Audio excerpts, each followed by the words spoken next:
hot hell darkness. Your room is ready, child. Enjoy your stay.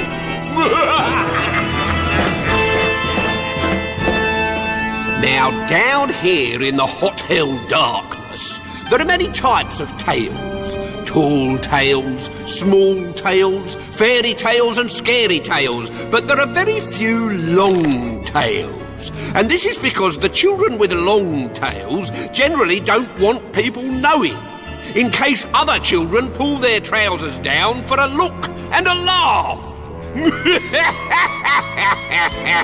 This is the Visitors Book, where all the grisly tales of all my wicked guests are written down.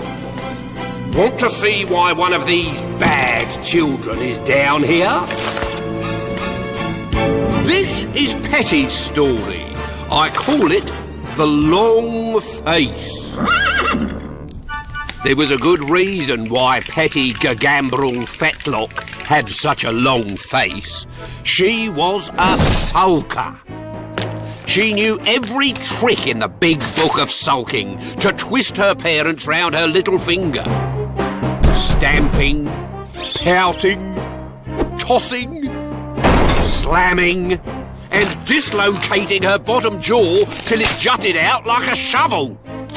She was a master of the brooding arts, and it all began and ended with Jill. Jill was a girl with none of Petty's advantages. Petty lived in a castle called Biddlethorpe Hall, which had its own lake, riding stables, and haunted wood, where the ghost of a headless horseman was said to separate passers-by from their heads. Jill lived in a cottage with a front door, a back door, and a garden swing. Jill was good at everything, tufty-coated butterscotch brown, and was the most popular girl in town, unlike Petty. As a result, Petty saw Jill as the girl she had to beat at everything. Why the long face now, Petula? No, let me guess. Is Jill involved? Because you won't give me a pony. A winning pony that just wins and wins and never stops. But you can't ride. See? You never buy me what I want. You mean unlike the 4-poster bed we bought you last week, or the fashion designer you wanted yesterday, or... All right, I get the message. You're fired. I don't see why you should have a pony when you can't even look after a hamster. Wasn't my fault it had a nervous breakdown, thought it was a lemming and threw itself out of the window. You threw it out of the window, Petula, in a tantrum when I refused to buy you that crate of carrots. You're so mean. I was going to give those carrots to Jill as a present, so she could take them into the haunted wood and feed them to the Headless Horseman's horse, and get her head cut off. There's something not nice about you, my girl. Which Petty took as a compliment. Of course, Petty only wanted a pony because Jill had one. It was called Crumple, and together they'd won every gymkhana going. It took 3 days of professional sulking before Petty's parents gave in. Not hard to see the attraction of a goldfish, is it?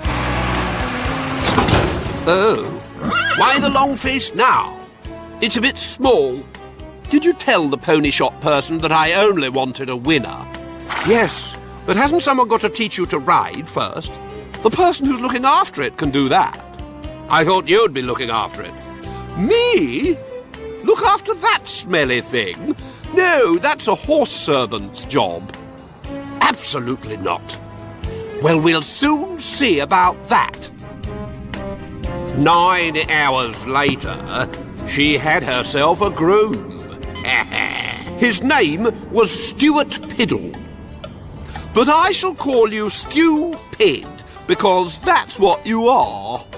OK, the welfare of the pony obviously comes first, so I'll muck out the stables twice a day and get him shod and wormed and jabbed by the vet.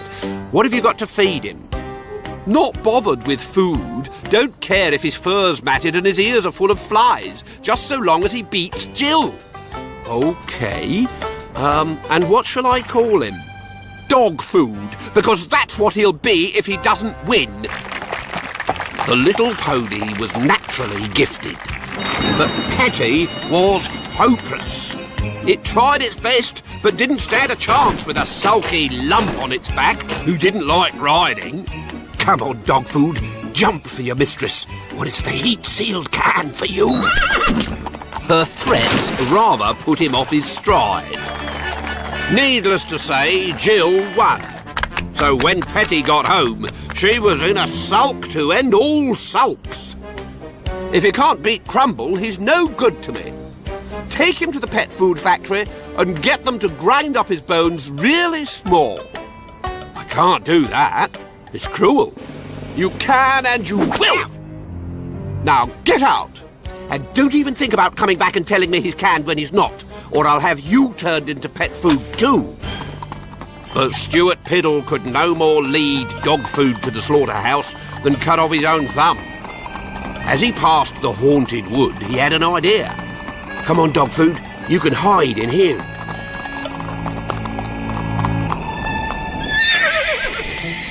Relax. Nobody ever comes in here. They're too scared of the Headless Horseman. Right. I'll tell her I've done it, and then I'll come back and get you. I knew you'd betray me. Now you'll pay. I was just coming to get you. The pony got a stone in its hoof and went lame, and I knew it wouldn't reach the pet food factory, so you're lying. I followed you, I watched you look around before you went into the trees. The pony wasn't lame, and you looked shifty.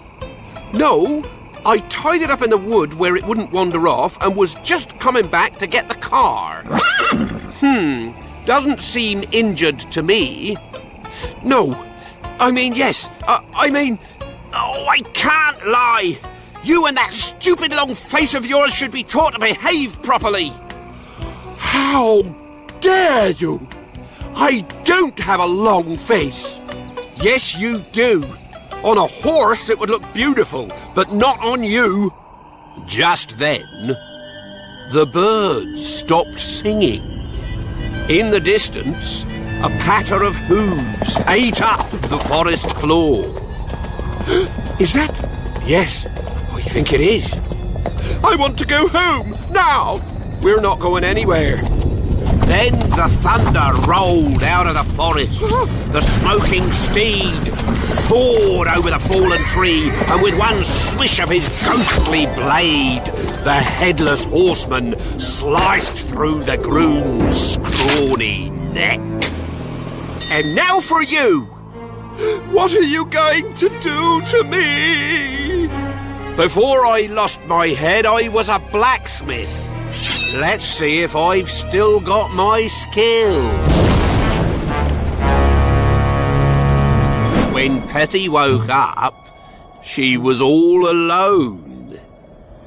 The ghostly blacksmith with the head of Stuart Piddle had gone, leaving a looking glass and a note.